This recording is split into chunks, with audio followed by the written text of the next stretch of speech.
It's the Real Talk Show with R.S. Brown. Oh, what you say now? It's the Real Talk Show with R.S. Brown. Man, I ain't got nothing but real talk for you.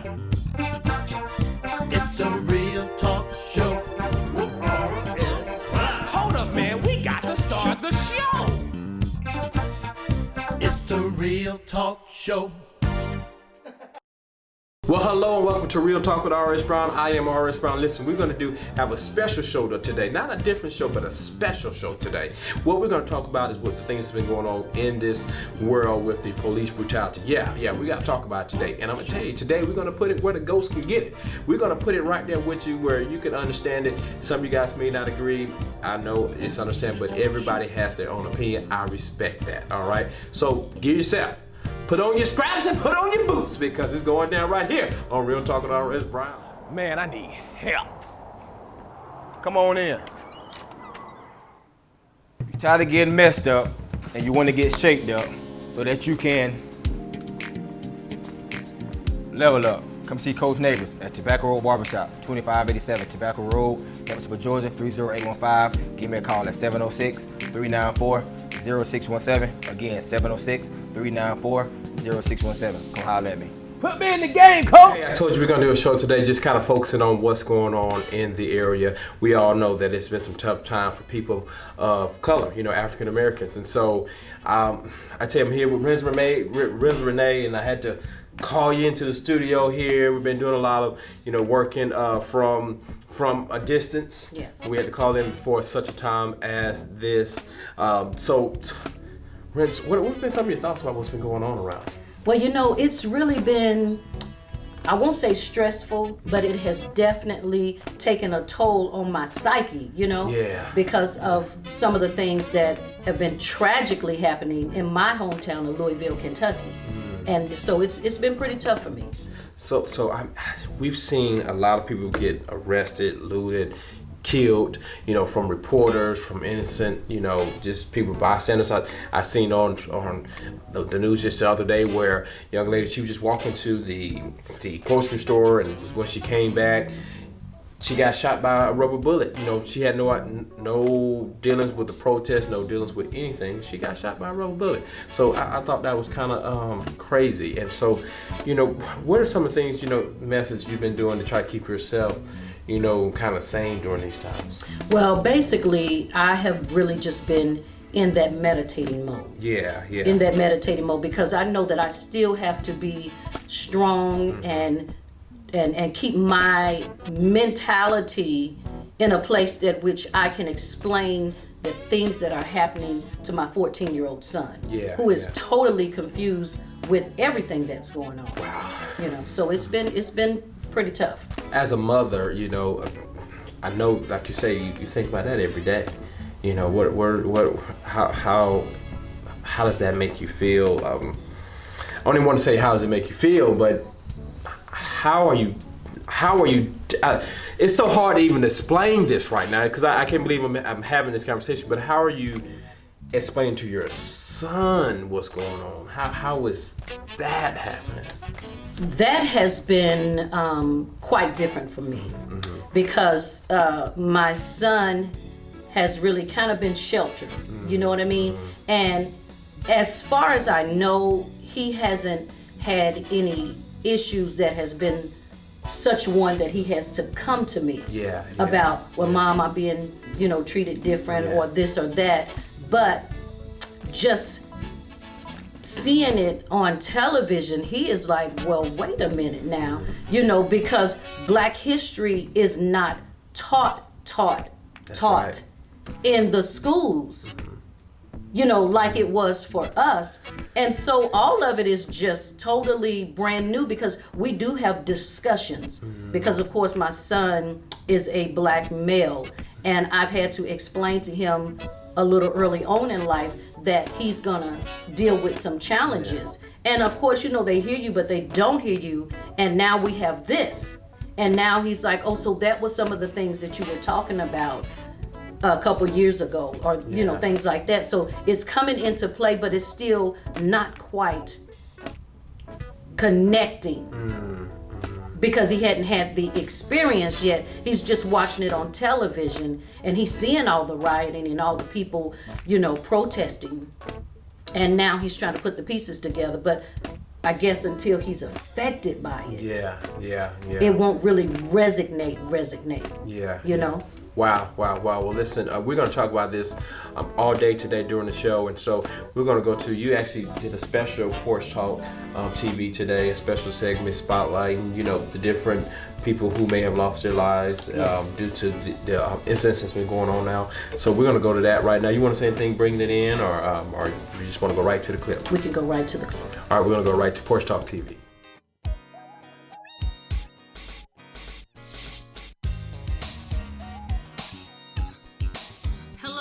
And welcome to Porch Talk TV.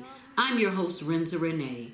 Today, I dedicate this moment to the memory of Black American citizens who were unjustly murdered due to racism, police brutality, or simply just being Black in America. Be buried in my grave and go home to my Lord and be free. Oh, freedom. Oh, freedom. Freedom. Oh, freedom.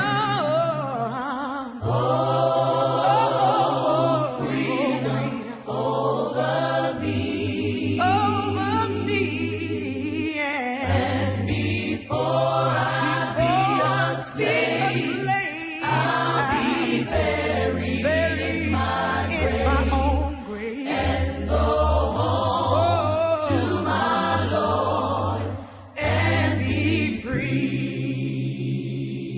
Right here on Real Talk with R.S. Brown. We're talking about things going on today. I think it's a conversation worth having, and I think you should listen up.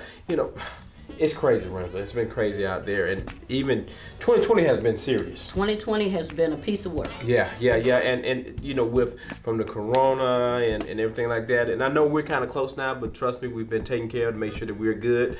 So it's crazy. You had corona going on now. You got a lot of killings going on, and a lot of stuff is just hitting the surface. Yes. A lot of stuff just hitting the surface. You have reporters being arrested, on TV, live on TV. That's people trying to make a statement. Yes. Statement. And I'm gonna say it. They're making a statement. Is what they're doing. And so it's absolutely crazy. I'm gonna tell a story, and then we can kind of have a discussion about it. I was just talking to a friend who I just so happened to be on the phone with her once when she got pulled over by a officer. And it was due to just extra light being on the car. That once she noticed it, we realized this little mistake. Oh, it's got the light on. Boom, let me cut it off. Similar to like your bright lights. And so she cut it off. And by the time the officer got down the street, back around, turn two, light had been off for a while. He still pulled her over and giving her a ticket. Now she was emotionally distraught about it, and so I was like, is it be okay, just a ticket? And she said, no, it's not because of the ticket. It's the fact that I have to be cautious about what I say because I can be the next person who dies. Yes, and I had an experience that frightened me, and it didn't. The fear didn't come until almost towards the end. Yeah. I was coming down a road, and I guess I was coming pretty fast, and a motorcyclist police officer pulled me over. And I had to first find somewhere to pull over because it was on a narrow road. And when I did, when I passed him, he clearly looked at me and saw that I was a female. But when he got out of his car and he was off of his bike, and he was walking up towards my car, he literally had his hand on his gun holster. Wow. And walked towards me, and it was like slightly lifted out. And I was totally taken back. I was like, you got to be kidding me. Not to mention, my purse was on the floor in the passenger side, which is where my license and everything was. So I just didn't even move. I was like, let me explain to you that anything that you're going to ask me for, I'm going to have to reach down to you. That was a moment for me. wow. That was a moment for me. It's ridiculous. It's ridiculous.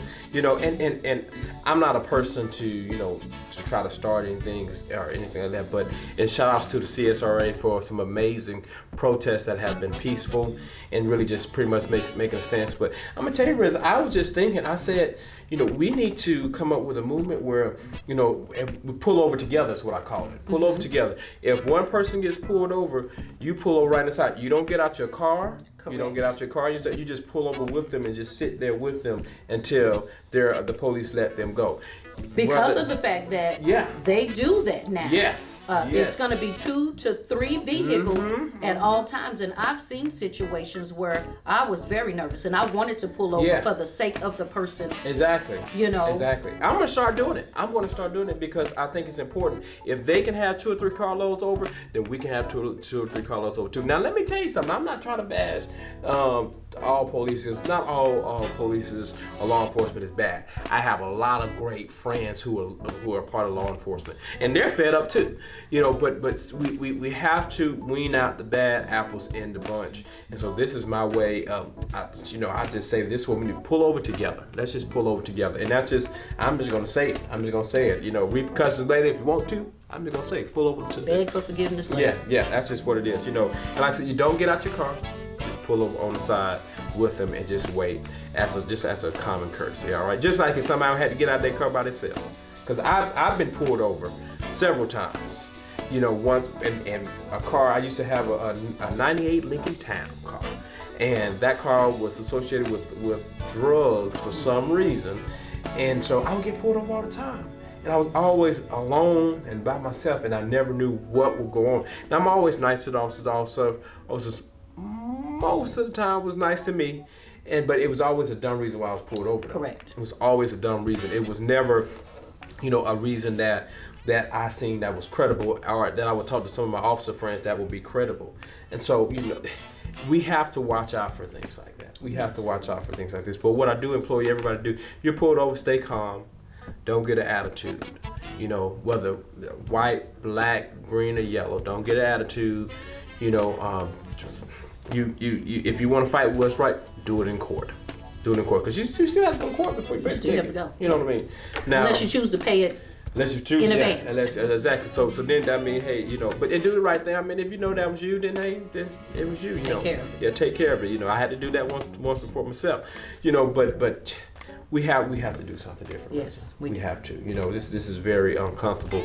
Speaking of uncomfortable and the protests, we have Destiny Inspire, who has been a part of the peaceful protests, a couple of them, and so she's been getting some backlash from it. And I tell you, it's been crazy. But we're gonna talk to her and let her tell us a little bit about her experience with the peaceful protests and the backlash she had. Now, I will tell you, I was on my way to a meeting, and I was sitting in the car. This is a Zoom, and so the audio and the video is a little bit off sync, but please bear with us on this. She gives some really good information. All right, let's go to Destiny Inspire. Here, listen, I'm sitting in the car and getting ready to go to another meeting, but listen, I had to jump online with Miss Destiny Inspire, who's been on the front lines of a lot of the protests, the peaceful protests going on in the CSRA. Destiny, how are you?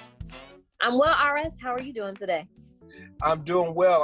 So tell me, you know, hey, you've been on the front line of multiple protests, you know, and working hard with them. So how has it been going? You know, what are your thoughts? My thoughts is overall, I have a feeling of pride. Pride in my city, pride in Augusta, Georgia, pride in the way in which things are handled and the way in which we can come together and agree on one issue. We may not have the same views politically, or we may not have the same social or economic status as the other person, but we can come together peacefully with such camaraderie, with such love and compassion. And to me, that alone makes me feel good, because it lets me know that there are people that are willing to hear both sides of the issue and also stand in solidarity as well as camaraderie together. Wow. Now, not everybody's been happy about you standing forth, and you ran into an issue, you know, not long, everybody who was at the protest ran into an issue, and you kind of had some backlash on that. So tell me a little bit about it. I did. But what I can respect is that no two people will always have the same opinions and ideas, and I respect that. So for those who did express their thoughts, opinions, and sentiments in a very respectful manner, I really have nothing negative to say about them because they have every right to express themselves. There were some people who were very vulgar, very obscene, some that I even highlighted on my social media to try to get some type of resolve to come to a common ground, because I saw that they felt very passionate about some of the name calling that they did. And so I wanted more than anything to be able to understand their side of the story and feel like they let them feel like they did have a safe space to express their concern. But overall, like I say, people will never agree on things, and because we may never see it from another person's vantage point. But outside of that, you have to expect that whenever you are doing something of this nature, that it's not always going to be well received by everyone. And I understand that. So considering that, it allows me to maintain my character and my integrity when addressing people, because I understand that people are going to be people, and I can't expect the same level of respect from others as I give out myself. Although we would want it, you can't expect that. But that's okay. I understand that everybody has an opinion, and we're not always going to agree. That's what makes us all beautiful. Wow. So tell me, why is it so important that you take a stand?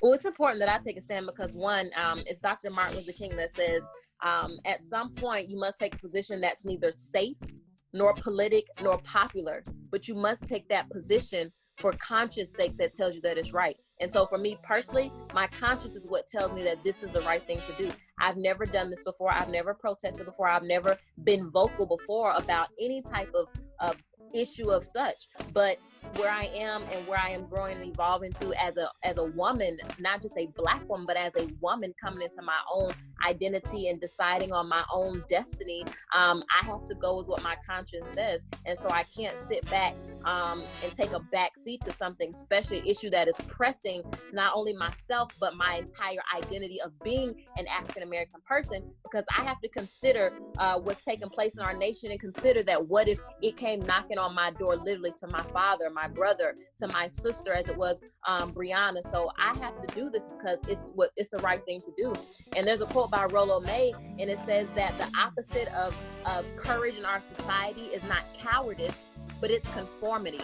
And so I feel a lot of times we conform to the pressure of society, and it causes us to shrink down. And so where I am in my life, I refuse to shrink.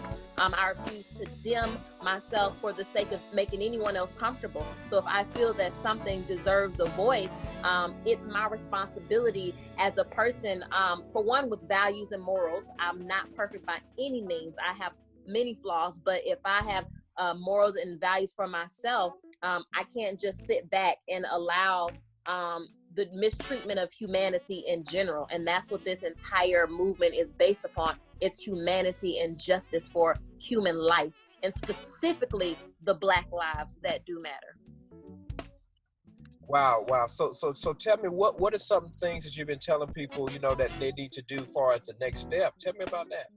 Well, first of all, next step is to make sure that you're doing the work that is apart from the marching. So once we're done marching, we need to make sure that we are informed and we are educated about the policies, about the politicians, about people who are running in office and in position. So you need to be knowledgeable about who are your candidates, what do they represent, how can they best represent you, and once you know that information, now what are you going to do with it? Do you know when the election days are? Do you know when you need to go vote, and when are you going to do that? So making sure you're voting, making sure you're filling out your census forms, making sure you're being aware of new policies or new implementations of things that could be taking place right in your backyard or in your community. So it's all about knowledge. It's about education, about being informed.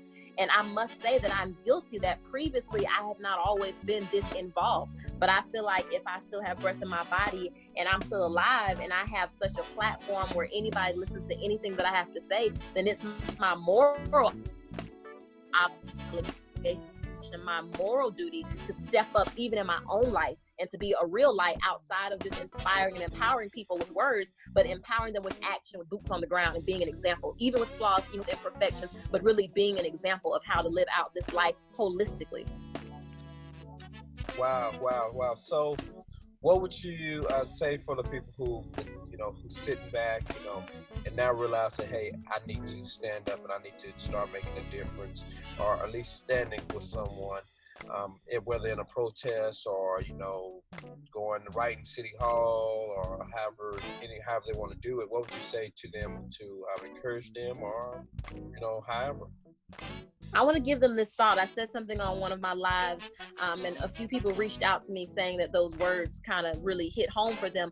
I said, part of the reason why I'm doing this is because one day my children and my grandchildren, should the Lord bless me to experience that, they're going to know about the year 2020. They're going to know about the things that took place. They're going to know about the tragedy, about, the turmoil. They're going to know about these things. And one day they're going to ask me, Destiny, grandma, great grandma, auntie, mom, where were you? And what were you doing when this was happening? And so I had to sit back and ask myself, would I be able to confidently stand boldly and give them an answer and be okay with the answer that I give them? And so the quote that I said, or the phrase that I said was, you can either become history or you can create history or make history. In other words, you can either be a part of what's going on and create your living legacy now, or you can be history.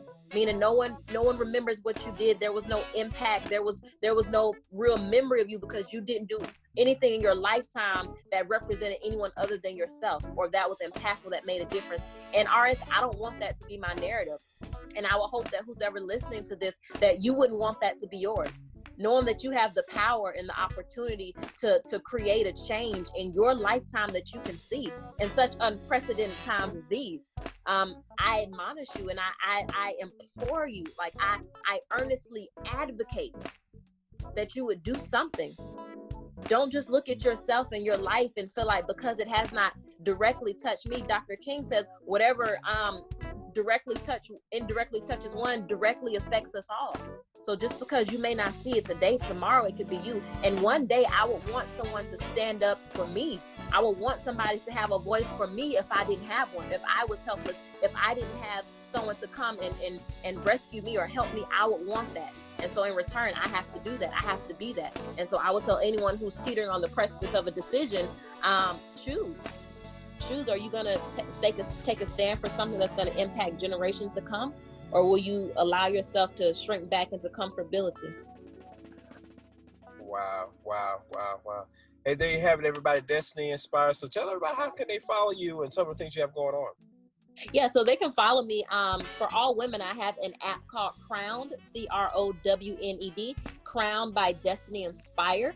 It is a mobile empowerment app for women globally, as well as a safe space. So that app has many resources for women holistically, from blogs, inspirational videos, to music, to our prayer calls that we do. They can download the app. There's an online built-in community of women, a safe space where we affirm one another, encourage one another. Also, I host prayer calls every Monday, Wednesday, and Friday at 6 a.m. You can find me on all social media outlets at Destiny Inspire. That's DESTINY, Inspire, INSPIRE. All that's on Instagram, on Facebook, even on YouTube. Hey, there you have it right there. Destiny Inspire, you guys. Thank you so much for coming on. Hey, keep us updated on, some of the things you have going on as far as the protests and all around in Destiny Inspire world. Will do, RS. Thank you for the opportunity. It's almost time for us to go, but we just want to encourage everybody to be safe. Whenever there's some situations where you may feel uncomfortable, call someone and talk to them. And so you had another topic that you was going to bring up too, right? Yes. Rudolph, we had a conversation on last evening about the fact that you confided in me one day, and you told me, Renza, when I'm in the work truck, that's right. I feel safe, I feel comfortable. But when I get in my own personal vehicle, because your vehicle is a dark vehicle, it has dark tint, you have a type of, I won't say fear, but you're uncertain at times when you stop to the convenience store, or when you stop and get gas, or if you're on a road headed home. You're exactly right. You have a fear, and I have a problem with that. And especially now that, now you may not even be comfortable in your work vehicle because they're pulling over reporters. You're exactly right. They clearly have their badges on and everything else. So that's one of the things that I wanted to share, that no human being should have to be in fear all the time. That's right. You know, in reference to what you're talking about was that, you know, yeah, when I would be in my work vehicle, which is a marked vehicle, and I felt safe, and I said, okay, I know I'm good when I'm in this vehicle, but when I would go to, you know, my car is it's a black car, it's a black tint, black seats, black exterior, and I'm black. And so, you know, it just is black all over. And it's a luxury car. Yes. And so, you know, sometimes people don't like to see us in those things. And so, Yes. yeah, I feel uncomfortable. I feel uncomfortable with it, you know, because I never know what somebody was stopping. I had an officer stop me, not in the vehicle that I have now, but the one that was previous before. It was the same thing. It was black on black, the black tint and everything like that. And so, and it was a luxury car as well. And so the first thing the officer said when he pulled me over was, "Whose car is this?"